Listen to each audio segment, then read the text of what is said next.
Assalamualaikum warahmatullahi wabarakatuh. Halo anak-anak, bagaimana kabar kalian? Semoga kalian selalu sehat ya. Nah, bertemu kembali dengan Bu Isna di sini. Sudah siap kalian untuk belajar lagi? Pastinya harus selalu siap dan harus selalu semangat. Nah, seperti biasa, sebelum memulai pembelajaran, sebaiknya kita berdoa terlebih dahulu. Kita membaca basmalah bersama-sama ya. Bismillahirrahmanirrahim.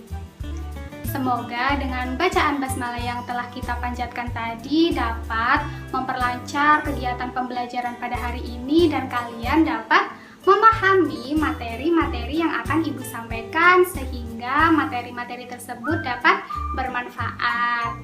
Nah, baik anak-anak, pada pembelajaran kali ini kita akan mempelajari tema 2 bermain di lingkunganku dan subtema 2 bermain di rumah teman. Nah, pokok materi yang akan kita pelajari pada pembelajaran kali ini yaitu tentang benda padat dan aturan dan tata tertib di sekolah. Nah, pastinya kalian bertanya-tanya ya, mengapa sih kita itu harus mempelajari tentang tema ini, tentang materi ini, tentang pembelajaran hari ini? Nah, setelah kalian mempelajari pembelajaran kali ini, Ibu berharap kalian dapat mengerti tentang benda padat, kalian dapat mengelompokkan mana yang benda padat, mana yang bukan benda padat, dan kalian dapat mengerti cerita tentang teks pendek, kalian dapat mengerti tentang tata tertib, aturan, dan kalian dapat mengerti sanksi apa sih yang akan didapatkan apabila seorang siswa tidak menaati aturan dan tata tertib di sekolah. Nah, baik anak-anak, apakah di sini sudah ada yang tahu apa itu benda padat? Nah, akan Ibu jelaskan ya. Benda padat merupakan benda yang bentuknya tidak dipengaruhi oleh wadahnya. Contohnya apa saja sih? Ada batu, kayu, besi, buku, ada pulpen, ada pensil, dan masih banyak lainnya ya. Nah, tadi sudah Ibu jelaskan bahwa benda padat merupakan benda yang bentuknya tidak dipengaruhi oleh wadahnya. Nah, artinya apabila benda padat dipindahkan dari suatu ruangan ke ruangan yang lain, maka bentuk dari benda padat tersebut akan tetap sama, tidak berubah. Tetapi benda padat dapat berubah bentuknya dengan cara tertentu. Nah, di sini Ibu sudah menyiapkan sebuah kertas. Kertas merupakan benda padat dan di sini Ibu menyiapkan satu buah gunting. Di sini Ibu akan menggunting kertas tersebut.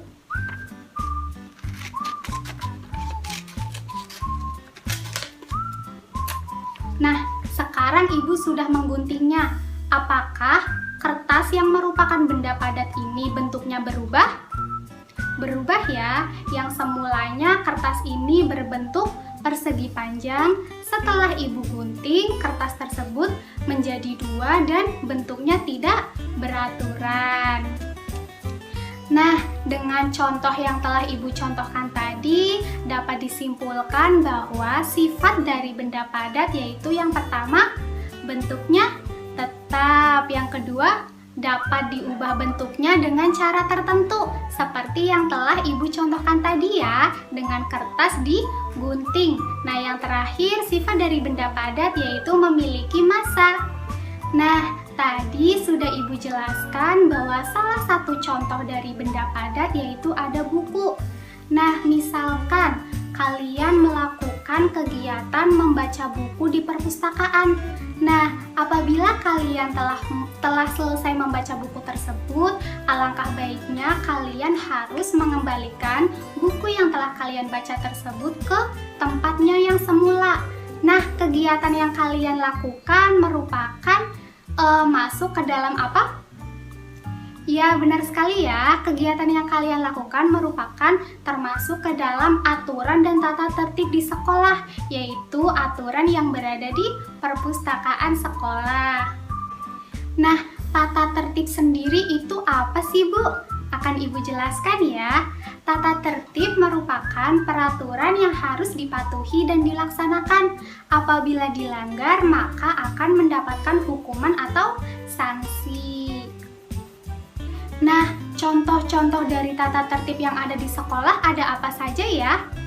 Ada masuk kelas tepat waktu, baris di depan kelas sebelum kalian memasuki ruang kelas, upacara bendera setiap hari Senin, atau upacara bendera saat memperingati Hari Kemerdekaan Indonesia.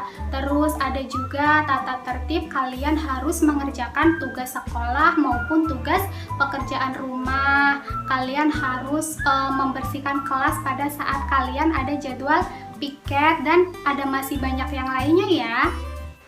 Nah, pastinya kalian itu bertanya-tanya sih ya, apa sih tujuan dari dibuatnya tata tertib dan mengapa sih setiap warga sekolah itu harus menaati aturan dan tata tertib yang ada di sekolah? Nah, tata tertib ini sendiri berfungsi agar kegiatan belajar mengajar yang ada di sekolah dapat terlaksana dengan nyaman, dengan disiplin, dengan suasana yang aman dan menyenangkan.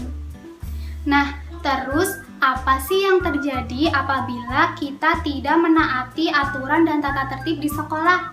Nah, pastinya kita akan mendapatkan sanksi, proses pembelajaran akan terganggu, juga akan terganggunya kenyamanan, akan terganggunya kesehatan dan keamanan di lingkungan sekolah.